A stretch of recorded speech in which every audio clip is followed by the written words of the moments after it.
Cheers! Sa lahat ng addict sa Laxlim. Cheers, guys. Cheers tayo mga B. At sa mga mahilig mag-cravings, ayan, itry nyo na ang Laxlim natin. Iwas cravings. Ayan. Wow! Flavors dito. Ayan. Try nyo. Ay! Ayan, may mga different flavors ako. Pwede nyo i-try. And lalagay ko yan sa add to cart sa mga gustong tikman. Ayan. At saka kung gusto nyo tignan yung mga reviews, yan, search nyo lang Laxlim para makita nyo yung mga reviews na to. Hindi ko kayo binubudol, pero kung magpabudol kayo, bala kayo. Sobrang solid at hindi kayo magsisisi.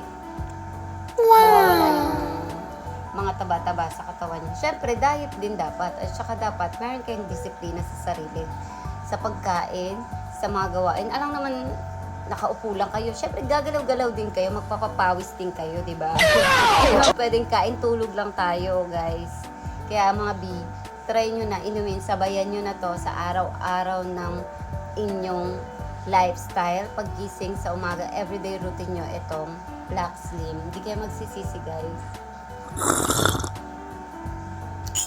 Payat naman ako, pero syempre, gusto ko yung healthy. Wow! Diba? Hindi naman, makravings din kasi ako. Mahilig ako sa mga junk foods, sweets. Number 1, favorite ko, matatamis. At mahilig din ako sa salty, gaya ng mga chicheria, snacks.